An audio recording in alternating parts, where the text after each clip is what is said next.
Baik, kita mulai kuliah kita. Untuk di awal ini saya mau nampilkan dulu CPMK, capaian pembelajaran mata kuliah. Jadi capaian pembelajaran mata kuliah kita pada mata kuliah Biostat ini, karena background Anda adalah pendidikan biologi, maka eh, pasti akan berkenaan dengan metode-metode statistika, karena nanti terkait dengan metode penelitian yang akan Anda gunakan pada penyusunan skripsi nanti. Ya. Saya kira waktu semester sebelumnya sudah dapat mata kuliah metodologi penelitian, sehingga mungkin itu menjadi dasar Anda untuk ini semester semester 5 ya. Iya, Pak. Ya, sudah dapat mata kuliah metodologi penelitian sebelumnya? Iya, sudah, Pak. Ya, Iya, sudah. sudah, Pak. Dalam kuliah metodologi penelitian itu kan ada macam-macam bentuk atau metode penelitian ya. Bentuk penelitian kuantitatif, kualitatif, kemudian ada pengembangan, kemudian ada penelitian tindakan kelas. Nah, penelitian yang berkenaan dengan statistika itu sebagian besar itu penelitian kuantitatif atau lebih kita kenal eksperimen dengan membuktikan hipotesis. Tetapi tidak menutup kemungkinan analisis secara statistika juga itu bisa digunakan untuk penelitian yang bersifat deskriptif kuantitatif ya, atau bersifat kualitatif ya. Tentunya statistika yang akan digunakan dalam penelitian untuk yang bukan kuantitatif itu lebih bersifat deskriptif kuantitatif atau statistika deskriptif, sehingga sangat sangat penting kita mempelajari statistika ya, bahwa yang namanya statistika itu atau biostatistika itu merupakan tools ya. Apa yang dinamakan tools? Tools itu adalah peralatan ya. Ya, kalau tools itu kalau di laptop itu ada toolbar ya, peralatan atau perkakas ya. Nah, tools itu atau alat itu, nah untuk melakukan penelitian maka kita butuh peralatan. Nah, peralatan secara matematis untuk membuktikan sebuah hipotesis maka kita harus menggunakan statistika ya. Memang kalau dalam penelitian itu kita menuju kepada suatu pembuktian kebenaran ya, karena kita menggunakan metode ilmiah saintifik ya. Nah, di dalam metode ilmiah itu ada tahapan yang membuktikan hipotesis ya. Untuk bisa membuktikan hipotesis maka dilakukan sebuah penelitian atau eksperimen, dan pasti di dalamnya ada yang namanya pengumpulan data. Nah, data-data itu bersifat kuantitatif atau angka-angka atau nilai-nilai, misalnya hasil belajar, kemudian hasil observasi, kegiatan pembelajaran, dan itu dalam bentuk kuantitatif, angka-angka yang nantinya digunakan untuk analisis statistika. Ya. Dasarnya bahwa kita membutuhkan analisis statistika untuk membuktikan sebuah hipotesis yang kita ajukan. Ya. Misalnya kita mau melihat apakah ada perbedaan antara hasil belajar siswa yang menggunakan dua model pembelajaran yang berbeda. Nah, untuk bisa membuktikan itu, maka kita harus menggunakan analisis statistika, beberapa uji dalam statistika. Tetapi sebelum melangkah lebih jauh ke sana, kita perlu mempelajari dulu atau mengenal dulu di awal-awal tentang apa itu statistika ya, seperti itu. Nah, untuk mata kuliah ini adalah mata kuliah wajib 2 SKS. penanggung jawab mata kuliah ini bisa dilihat di sini, saya dan timnya adalah ada 2 orang, Pak Mustamin dan Pak Rizky. Pak Rizky itu dia dosen statistika ya, jadi beliau berdua ini akan mengajarkan materi-materi statistika setelah saya ya. Jadi kita akan berbagi materi. Di bagian akhir nanti perkuliahan, kalau sudah di akhir-akhir nanti perkuliahan pertemuan-pertemuan akhir nanti mungkin Anda akan lebih banyak berinteraksi dengan Pak Mustamin atau mungkin Pak Rizky ya, terkait dengan bahwa menggunakan statistika itu bisa diaplikasikan memakai SPSS ya. Jadi ada aplikasi SPSS ya. Jadi statistika itu bisa diolah menggunakan secara manual maupun secara aplikasi atau SPSS. Tetapi wajib kita atau saudara-saudara mahasiswa untuk mempelajari secara manual terlebih dahulu ya. Sehingga kita akan lebih paham secara mendalam selanjutnya tentang bagaimana kita nanti menggunakan aplikasi SPSS. Jadi kita harus tahu dulu secara manual. Nah, di sini ada beberapa CPMK yang sudah saya tampilkan.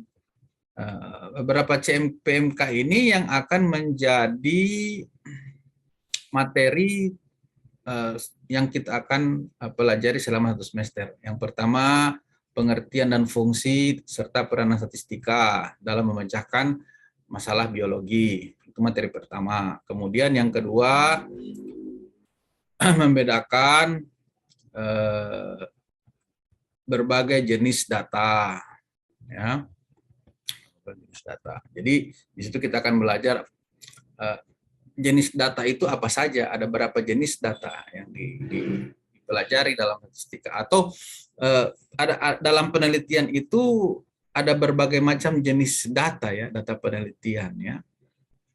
Jadi kita akan membedakan yang mana data ordinal, nominal, skala dan seterusnya. Kemudian yang ketiga, menginventarisir data sesuai jenis, fungsi, dan sifatnya. Jadi kalau kita sudah mengenal data, baru kita bisa akan melakukan inventarisasi sesuai dengan jenis dan fungsi dari data tersebut. Kemudian menyajikan bentuk penyajian data ya.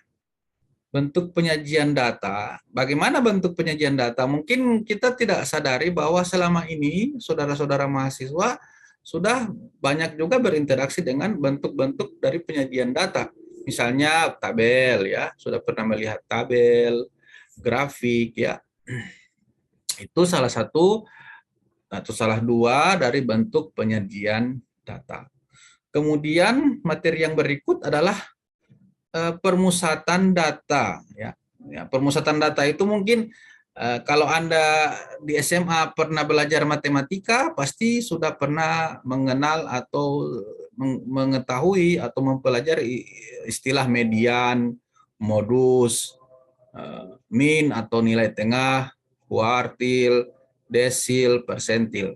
Nah, itu sebenarnya materi yang sudah pernah Anda dapatkan di SMA ataupun mungkin di matematika dasar ya. Jadi Anda jangan berpikir dulu, aduh, banyak perhitungan ini nanti. Tidak seperti itu ya. Tetap kita belajar ya. Mungkin Anda berpikir, wah, biologi itu harapannya tidak banyak perhitungan, Pak. Ternyata dapat ketemu dengan perhitungan juga. Iya, namanya saja ilmu eksakta ya. Ilmu eksakta, ilmu pasti tetap ada perhitungan ya secara kuantitatif. Tetapi jangan dijadikan sebagai satu hal yang memberatkan. Nanti Anda tidak punya motivasi untuk belajar, padahal sebenarnya justru dengan belajar statistika ini Anda akan bisa memiliki kemampuan pengolahan data nanti pada saat Anda skripsi nanti. Nanti kan tugas dari biostatistika juga ini dalam bentuk proyek ya. Jadi akan diberikan proyek mini saudara-saudara setelah mengikuti beberapa materi, terutama analisis data, varians, nah, itu nanti akan diberikan sebuah kasus, kemudian Anda analisis statistikanya ya, seperti itu. Kemudian materi yang keenam adalah analisis berbagai penyebaran data seperti simpangan baku dan varians. Nah, ini kita sudah mulai masuk ke analisis varians.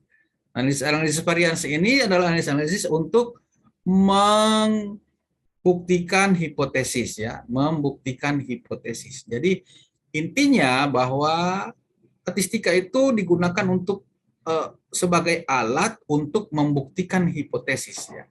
Jadi seorang mahasiswa biologi itu akan berbeda orientasi belajar statistikanya dengan mahasiswa matematika. Ya. Kalau dalam biologi kita mau membuktikan hipotesis-hipotesis dari gejala-gejala atau fenomena secara biologi ataupun fenomena dalam pendidikan biologi ketika kita mau menerapkan sebuah model pembelajaran kah atau metode pembelajaran kah untuk bisa melihat gejala atau fenomena. Gejala atau fenomena itu bisa dalam bentuk minat belajar siswa, bisa dalam bentuk hasil belajar siswa dalam materi-materi di biologi. Ataupun mungkin kalau Anda tertarik dengan melakukan eksperimen pure biologi atau biologi secara murni, melakukan eksperimen di laboratorium, itu juga akan membutuhkan analisis data dalam statistika ya, dan pasti akan membuktikan hipotesis ya yang dikemukakan. Kemudian yang ketujuh, membedakan populasi dan sampel. Ya, ini penting ya, karena tentunya dalam statistika itu pasti kita akan bergelut dengan istilah populasi dan sampel, bahkan populasi dan sampel itulah yang akan kita gunakan untuk mengolah data, untuk digunakan pada olahan data statistika ya. Populasi dan sampel di sini berbeda dengan populasi dan sampel yang mungkin Anda sudah pernah dengar di mata kuliah ekologi ya. Anda sudah belajar ekologi dari saya juga ya. Nah, kalau ekologi itu ada juga populasi ya. Tapi kalau populasi di ekologi namanya population ekologi atau ekologi populasi ya. Jadi sekumpulan organisme, makhluk hidup, apakah dia tumbuhan, hewan, ataupun mikroorganisme dalam suatu kawasan atau suatu ekosistem. Itu populasi. Tetapi populasi yang ada di sini berbeda dengan populasi yang ada di kita pelajari secara ekologi. Walaupun memang kalau Anda mau melakukan penelitian terkait dengan ekologi, tentunya populasi misalnya mau mengkaji bagaimana pengaruh curah hujan misalnya terhadap jumlah populasi misalnya hewan air ya, misalnya katak ya, amfibi di suatu kawasan, pasti kita akan menghitung berapa populasi, dan secara statistika itu perlu digunakan analisis statistika ya, seperti itu. Jadi statistika itu sangat luas penggunaannya, bahkan di bidang selain biologi, misalnya di ekonomi, itu justru mereka melakukan perhitungan secara statistika juga ya. Tentunya kalau dalam biologi, sekali lagi saya tekankan untuk membuktikan fenomena permasalahan biologi ya, seperti itu. Kemudian yang kedelapan, Anda harus wajib atau mampu atau memiliki kemampuan dalam mengerjakan teknik sampling ya. Teknik sampling itu teknik mengambil sampel ya, baik sampel yang bersifat probabilitas dan non probabilitas ya. Apa itu probability? Probability itu terkait dengan kemungkinan, ya. Kemungkinan, peluang, ya, probabilitas, ya. Jadi kemungkinan sampel yang bersifat probability dan non probability punya peluang, dan yang mungkin memang tidak dihitung lagi peluangnya, memang sudah akan harus dihitung. Nah, kita akan mempelajari juga di dalamnya apa itu sebenarnya probabilitas, ya. Kemudian yang kesembilan, Anda masuk pada materi menghitung besaran sampel sesuai dengan kebutuhan dan jumlah populasinya. Jadi sampel itu adalah bagian dari populasi dan yang digunakan untuk atau diambil untuk sebagai data dari sebuah penelitian. Kemudian mahasiswa yang ke-10, ya, mahasiswa mampu materi tentang menyusun desain dari satu penelitian. Ini sudah masuk ke bagian CPMK 10, ini sudah masuk ke kemampuan bagaimana Anda membuat sebuah desain penelitian. Tentunya pemahaman, pengetahuan saudara yang pernah Anda dapatkan dalam mata kuliah metodologi penelitian itu sangat-sangat dibutuhkan juga di sini, ya. Karena Anda akan membuat sebuah desain penelitian. Selanjutnya, sebelum Anda membuat desain penelitian, maka Anda wajib untuk membuat atau mengajukan dulu hipotesis, ya. Jadi kalau hipotesis itu apa, saya kira di mata kuliah metodologi penelitian itu sudah ada, sudah pernah dijelaskan, ya. Sudah pernah dengar apa itu hipotesis? Saya mau tanya dulu. Tolong raise hand, angkat tangan siapa yang bisa menjelaskan ke saya apa itu hipotesis? Dugaan sementara, Pak. Ya, dugaan sementara, apa lagi? Dugaan sementara, apa lagi? Data yang belum pasti kebenarannya. Oke, bisa, tapi belum pasti juga tepat, ya, ini penjelasannya. Hipotesis itu adalah kebenaran sementara atau bisa dikatakan juga praduga, ya. Kalau di bahasa hukum itu praduga tak bersalah, ya. Jadi harus dibuktikan dulu, ya.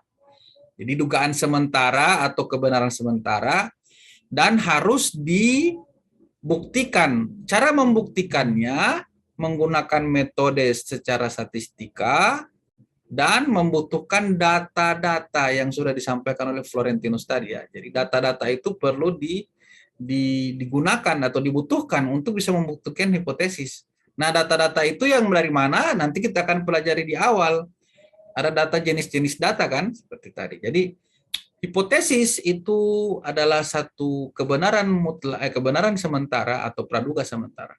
Bisa jadi hipotesis yang kita ajukan, misalnya apakah ada pengaruh gaya belajar siswa pada kemampuan siswa dalam membuat sebuah literasi ekosistem atau literasi ekologi dalam materi keanekaragaman hayati.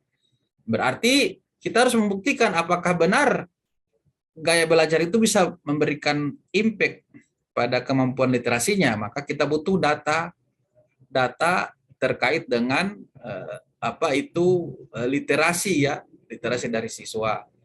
Kita harus membuktikan. Cara membuktikannya harus mengajukan dulu hipotesis. Nah, hipotesis berarti kita ajukan dua, ya, secara statistika. Tapi kalau secara penelitian, hipotesis itu kalau dalam kasus yang saya sudah sebutkan tadi, berarti dia hipotesisnya adalah ada pengaruh gaya belajar terhadap kemampuan literasi ekologi siswa pada materi keanekaragaman hayati. Itu hipotesis, ya, dugaan sementara. Dia menduga ada pengaruh. Nah, dia perlu melakukan penelitian. Ya. Tentunya hasil dari penelitian, data-datanya diolah secara statistika. Nah, sehingga dia harus mengajukan hipotesis statistika. Nah, hipotesis statistika itu berbeda dengan hipotesis penelitian. Walaupun memang bukan berbeda dalam artian tidak membuktikan hipotesis penelitian, hipotesis statistikanya tadi, tetapi hipotesis statistika itu sudah lebih mendetail lagi. Ada dua ya, hipotesis H1 dan H0 ya. Hipotesis yang mengatakan dapat berpengaruh dan H0 yang tidak dapat berpengaruh, dan itu harus dibuktikan dengan analisis secara statistik. Tergantung ada berapa variabel penelitiannya. Ya, nah nanti variabel penelitian itu kita akan pelajari juga dalam statistika. Variabel itu kan variasi penelitian dari data ya. Kemudian yang ke-11 ini desain acak sempurna, desain acak blok. Ini sama dengan istilahnya bisa dikatakan rancangan acak, rancangan penelitian ya. Rancangan penelitian itu ada beberapa bentuk ya, ada rancangan atau desain penelitian atau rancangan penelitian.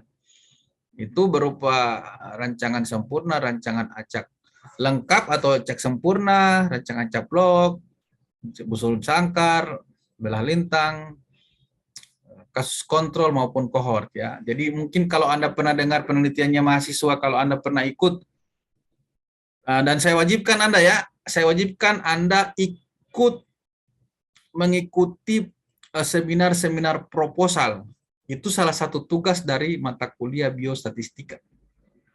Jadi akan saya cek di kartu kontrol Anda, berapa kali Anda mengikuti seminar proposal dari mahasiswa yang sudah melakukan atau mengajukan proposal penelitian.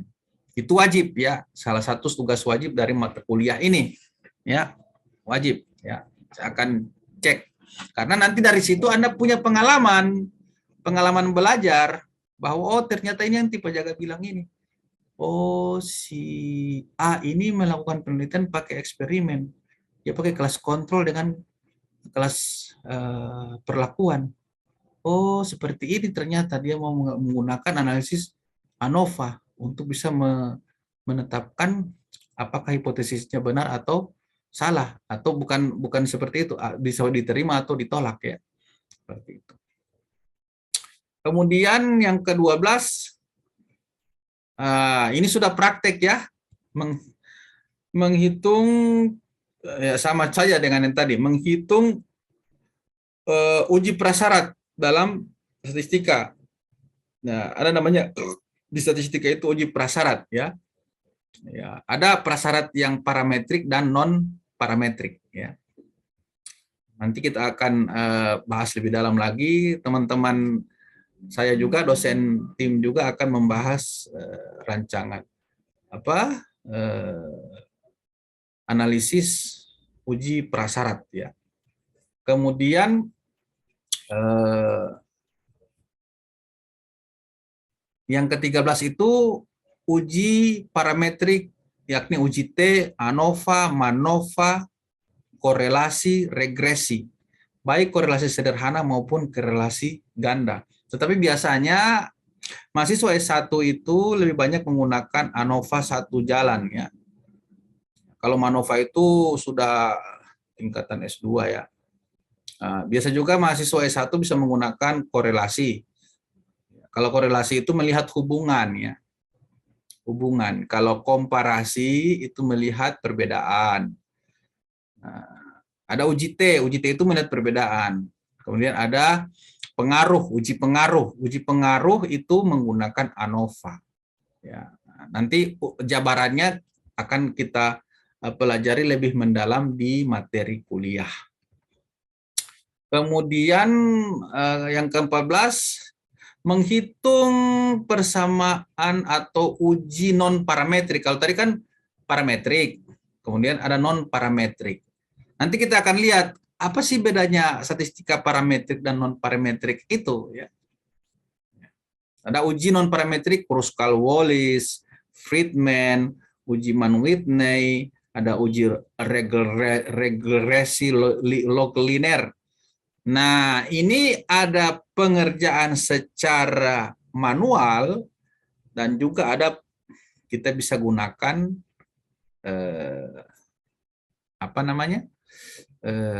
aplikasi SPSS, ya. Sekarang SPSS sudah, kalau nggak salah saya gunakan sekarang SPSS 26. Tapi saya nggak tahu apakah sudah ada SPSS yang lebih terbaru lagi, bisa Anda pelajari. Banyak tutorial SPSS di internet. Anda kalau mau saya kasih jalan, kalau selain Anda belajar secara manual di mata kuliah ini, Anda bisa mengakses misalnya situs website statistika SPSS Indonesia, ya. spssindonesia.com. Cari di Google, di situ banyak uji-uji yang menggunakan SPSS. Walaupun mungkin nanti akan Anda dapatkan juga materi tentang SPSS dari dosen lainnya, tetapi setidaknya Anda sudah punya pemahaman awal.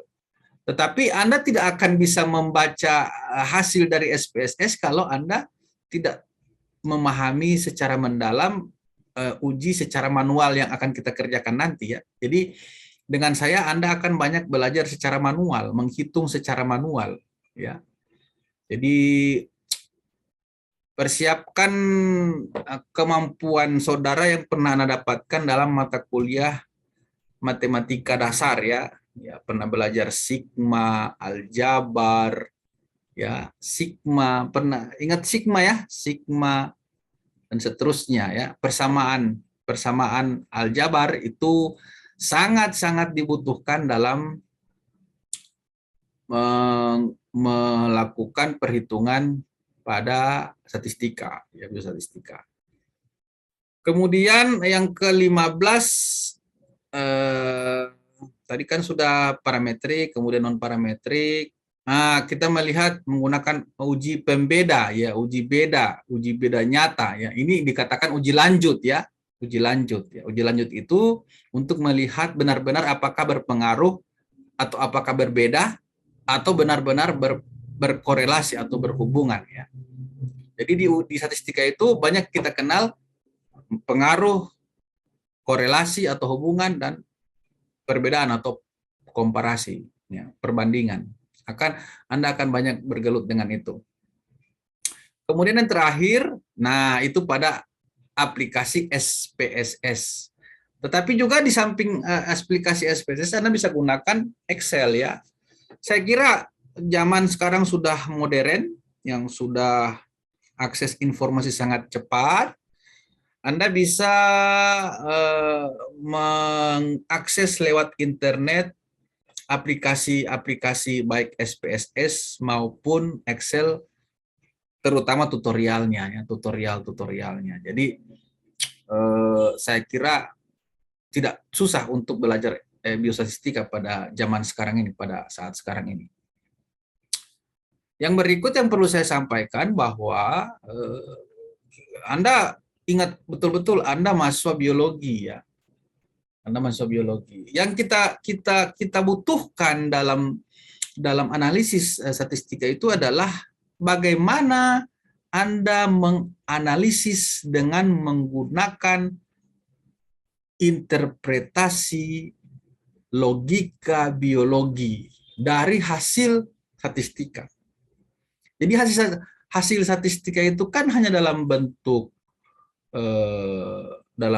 angka-angka, kan, dalam bentuk perhitungan-perhitungan, ya. Tetapi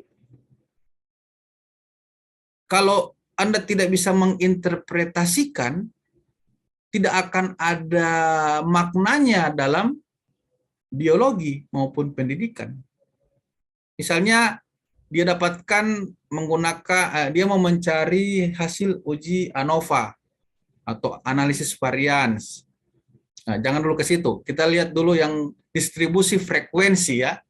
Distribusi frekuensi yang akan kita pelajari sebentar nanti. Di situ kan ada batas kelas atas, kelas bawah, ya, nilai tengah, rata-rata. Itu kan dalam bentuk angka semua. Tetapi untuk menerjemahkan dalam interpretasi secara biologi dengan menggunakan analisis logika biologi, itu yang lebih penting ya.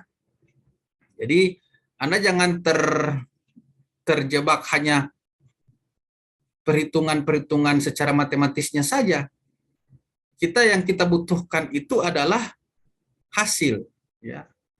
Jadi hasil itu yang akan Anda interpretasikan dengan menggunakan logika biologi. Ya. Nanti kita akan pelajari lebih mendalam itu ketika saya memberikan contoh soal, ya, contoh soal atau contoh kasus atau ya tugas yang akan Anda kerjakan, apakah secara individu maupun secara kelompok, ya, seperti itu. Jadi ada 15 CPMK dan CPMK ini mencerminkan materi yang akan kita pelajari ya pada mata kuliah statistika. Saya menggunakan referensi, ada referensi yang saya gunakan yakni buku ajar yang saya dapatkan maupun buku ajar yang sudah saya dengan teman-teman susun, tetapi saya akan membagikan per bab untuk kalian di grup ya. Jadi saya akan kirimkan setelah kuliah ini, malam ini, saya akan berikan per bab 1 tentang mungkin di awal pengantar statistika ya. Pengantar statistika. Sampai di situ ada yang mau ditanyakan sebelum kita lanjut ke pengantar singkat dari materi awal statistika. Ada yang mau ditanyakan terkait dengan perkuliahan kita. Ya. Nah, saya perlu tambahkan lagi penugasan ya. Penugasan itu dalam bentuk individu maupun kelompok ya. Jadi tugas kelompok ada, tugas individu ada. Dan nanti akan diberikan juga kasus ya. Jadi kita berbasis project learning, project based learning dan studi kasus ya.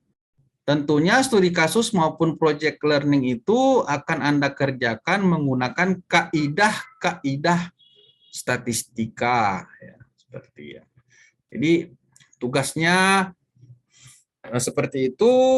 Di samping ada contoh-contoh soal yang akan saya berikan. Kalau misalnya kita pertemuan secara tatap muka, kita akan mengerjakan contoh soal. Jadi misalnya ya seperti kita mengerjakan soal-soal di matematika maupun di fisika atau di kimia.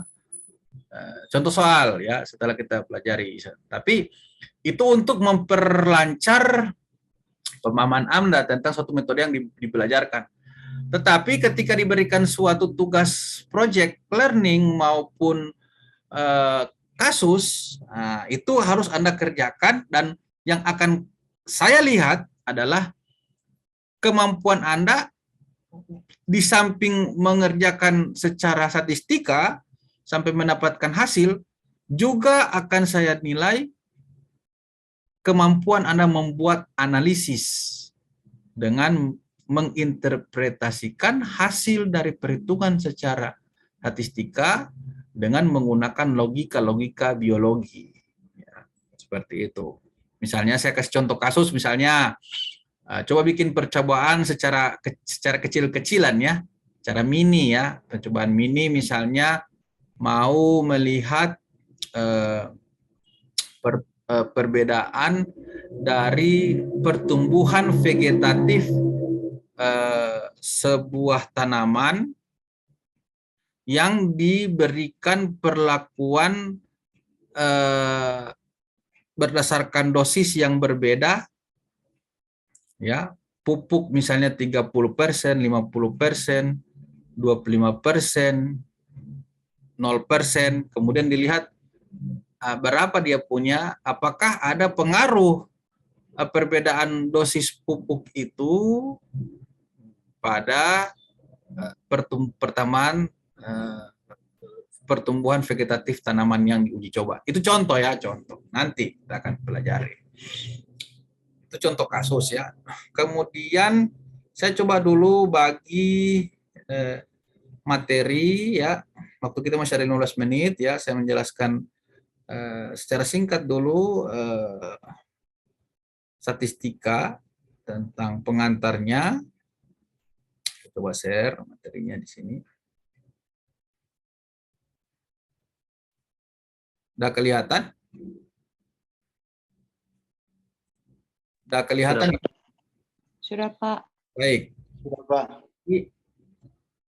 Pertemuan pertama kita hari ini, di samping kita menyampaikan capaian pembelajaran mata kuliah maupun kontrak perkuliahan maupun cakupan materi yang sudah saya sampaikan di awal tadi, kita masuk ke materi perdana, materi awal ya, sebelum kita masuk ke materi-materi selanjutnya. Ya, statistika, apa biostatistika? Biostatistika itu dari kata biostatistika ya, dari bio. Kenapa bio? Karena memang kita mengkaji menggunakan hasil perhitungan statistika itu, hasilnya itu kita analisis menggunakan interpretasi logika biologi. Maka kasus-kasus biologi, apakah itu kasus secara biologi pure ya, pure itu murni ya, biologi purenya, ataupun pembelajaran dalam biologi, itu kita kaji secara statistika. Kemudian kita interpretasikan menggunakan logika-logika penelitian, logika biologi.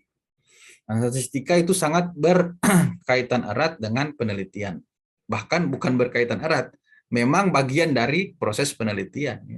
Utamanya penelitian secara kuantitatif. Saya tidak mau menjelaskan lagi ada berapa jenis penelitian. Saya sudah pernah jelaskan itu, atau sudah pernah dapatkan. Ada penelitian kualitatif, kuantitatif, pengembangan ya. Ada penelitian PTK. Nah, kebanyakan penelitian yang menggunakan statistika itu penelitian kuantitatif. Walaupun memang di penelitian yang lainnya juga ada statistika, tapi statistika secara deskriptif atau non parametrik.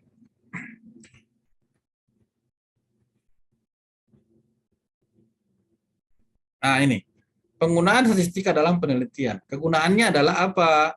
Kegunaannya adalah untuk bisa menentukan, seperti tadi yang sudah dijelaskan,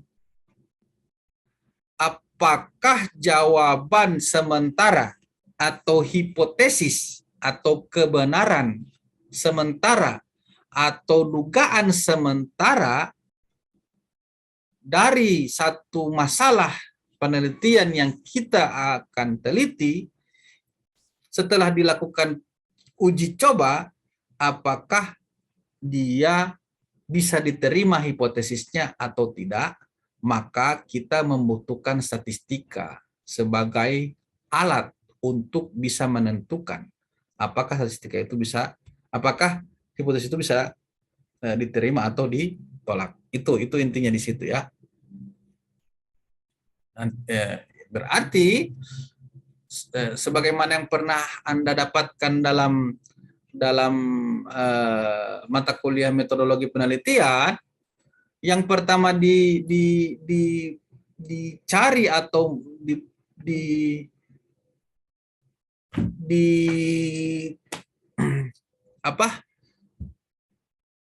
tahap awal kita melakukan penelitian itu adalah harus ada masalah dulu kan.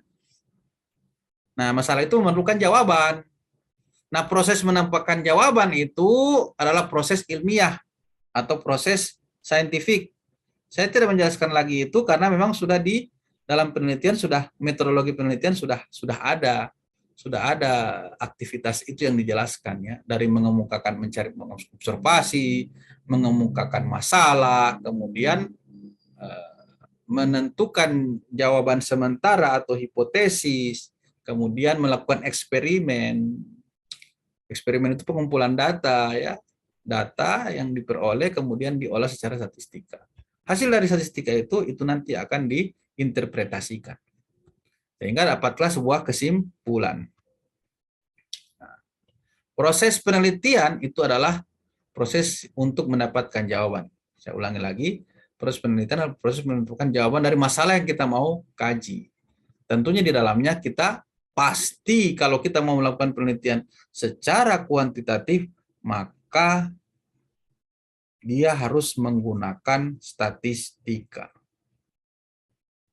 Lanjut. Nah, mengapa kita perlu statistika? Ini bisa Anda lihat. Yang pertama, bahwa lingkup penelitian itu terbatas. Ya. Terbatas. Sehingga ada penelitian yang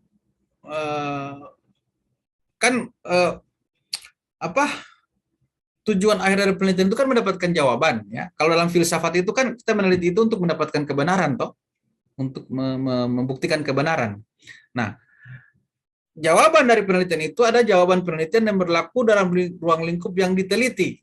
Kemudian ada jawaban yang kedua, jawaban penelitian yang berlaku dalam ruang lingkup yang lebih luas atau generality. Nah, kalau dia berlaku untuk ruang yang lebih luas, maka masalah itu seringkali tidak 100% bisa dinyatakan benar jawabannya. Sehingga perlu pembuktian secara statistika. Maka disitulah kita butuh statistika. Ya. Jadi kalau dia masalah itu bersifat luas, ya, atau dia bersifat general, maka dia membutuhkan statistika. Sehingga di situ kita perlu statistik. Masih ada berapa waktu jamnya? Masih 7 menit ya. Karena saya akan masuk di ekologi pesisir setelah ini. Nah, ini saya kira Anda sudah pernah dapatkan di mata kuliah apa? Metodologi penelitian. Ini adalah proses penelitian yang dilakukan. Di mana statistika diperlukan, yakni pada saat menentukan sampel, mengumpulkan sampel, menyajikan data, menganalisis data. Ini butuh statistika. Karena di sini kita bermain-main dengan data. Ya, kita bermain-main dengan data. Tentunya data yang digunakan di sini adalah data kuantitatif, ya, bukan data kualitatif. Nanti kita akan lihat sebentar jenis-jenis data itu yang bagaimana, ya, dan yang bagaimana yang akan bisa masuk ke dalam statistika, ya. Nah, adapun membuat kesimpulan itu adalah hasil analisis dari data, ya, yang setelah kita kaji secara statistika. Di sini di bagian membuat kesimpulan ini, maka dibutuhkan analisis logikal biologinya tadi. Berdasarkan apa kita menggunakan analisis logikal biologi? Berdasarkan interpretasi yang kita sudah dapatkan dari hasil analisis data statistika. Sehingga Anda bisa berani mengatakan, oh, tidak ada pengaruh gaya belajar siswa pada prestasi belajar mereka. Mau belajar menggunakan audio atau visual atau belajar secara otodidak, ya pokoknya dia tidak berpengaruh. Bisa saja seperti itu, tapi harus dibuktikan dulu, ya, dibuktikan dulu. Bagaimana pembuktikannya? Maka perlu statistika seperti tadi. Makanya dibilang tadi, kalau dia ruang lingkupnya luas seperti tadi, maka dia bisa jadi hasilnya tidak 100% benar. Maka dia perlu statistika. Jadi ini urutan-urutan penelitian. Nah, masih ada waktu 5 menit lagi, ya. Setelah itu saya akan masuk di ekologi pesisir. Kemudian statistika itu di dalamnya kita tahu ada populasi, ya, ada parameter, ada sampel, dan statistika itu sendiri itu apa? Statistika itu apa? Statistik dan statistika, ya. Jadi kalau statistik itu sebagai wakil dari kumpulan data dalam sampel. Kalau statistika pengetahuan atau cara ya. Ada populasi ya, populasi dari semua objek dengan karakteristik tertentu. Kemudian ada parameter ya, ada sampel, sampel itu bagian dari populasi. Saya kira ini hal yang istilah-istilah yang akan akrab di telinga Anda ketika Anda akan belajar lebih dalam tentang statistika itu sendiri. Kemudian ada biostatistika. Nah, ini di sini. Statistika yang digunakan untuk ilmu biologi atau ilmu hayat. Ya. Nah, seperti yang sudah saya sampaikan tadi, kalau ilmu hayat berarti logika-logika yang digunakan adalah logika statistika. Kita lewat saja itu. Jadi statistika, ini yang saya bilang tadi. Ini statistika itu ada dua. Statistika deskriptif dan inferensial. Kalau statistika deskriptif, inferensial itu ada dua. Parametrik dan non-parametrik. Ya. Jadi statistika itu ada dua. Statistika deskriptif dan statistika inferensial. Ingat baik-baik itu. Statistika ada dua. Statistika parametrik dan deskriptif dan inferensial. Ya. Kemudian dibagi lagi menjadi dua, yakni statistika parametrik dan statistika non-parametrik. Apa itu statistika deskriptif, inferensial, statistika parametrik, non-parametrik? Itu bisa dilihat di sini. Ya, statistika deskriptif itu menggambarkan tanpa membuat inferensi. Menggambarkan data berarti mendeskripsikan data. Ya, jadi data misalnya data jumlah penduduk dari tahun sekian sampai tahun sekian itu dideskripsikan. Nah, seperti itu. Kalau inferensial itu menganalisa data dan hasilnya akan diinferensi, disimpulkan. Jadi deskriptif tidak ada kesimpulan, kalau inferensi ada kesimpulan, karena kesimpulan itu ditarik dari hasil analisis secara statistik, perhitungan-perhitungan data. Kemudian statistika parametrik itu adalah data-data atau analisis data secara statistika yang diambil dari populasi atau data yang terdistribusi normal. Ya. Jadi ingat baik-baik, kalau dia parametrik, datanya harus terdistribusi normal. Ya. Kalau dia parametrik, datanya harus terdistribusi normal dan harus homogen. Kalau dia non-parametrik, maka datanya tidak terdistribusi normal, itu digunakan non-parametrik. Jadi uji normalitas itu apa? Adalah uji prasyarat. Nanti kita akan lebih mendalami lagi. Jadi sebelum dia masuk ke uji yang inti, uji statistika yang inti, maka kita harus uji prasyarat dulu. Normal atau tidak datanya? Sebarannya normal atau tidak? Kalau dia normal berarti dia pakai parametrik.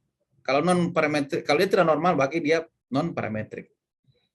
Itu sekilas gambaran awal, nanti kita akan masuk ke materi yang lebih inti lagi, ya. Kita akan bicara distribusi dan frekuensi. Materi selanjutnya ini setelah ini ada variabel, apa itu variabel? Ada variabel kualitatif, ada variabel kuantitatif. Nah, ini bisa di Anda baca ya, Anda bisa belajar sendiri karena saya akan bagikan materi ini juga di dalam grup. Selain materi secara PDF, ini saya akan bagikan juga. Nanti pertemuan berikutnya kita akan belajar tentang bagaimana kita menghitung distribusi ya dan frekuensi.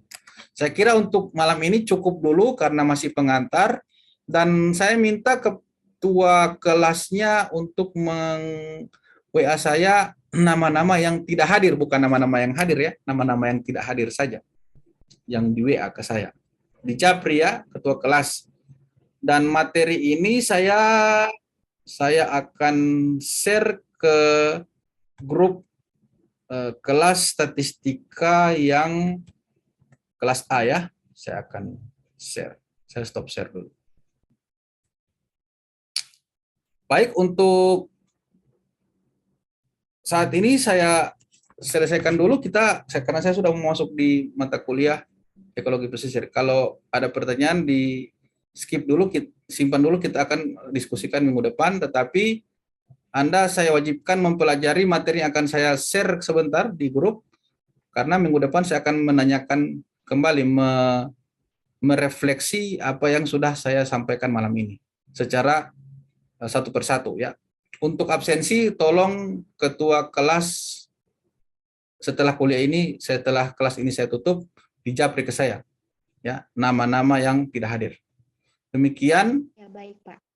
Dan insya Allah minggu depan kita sudah bisa ketemu secara luring ya. Jangan lupa dipelajari materi yang saya sudah bagikan nanti sebentar.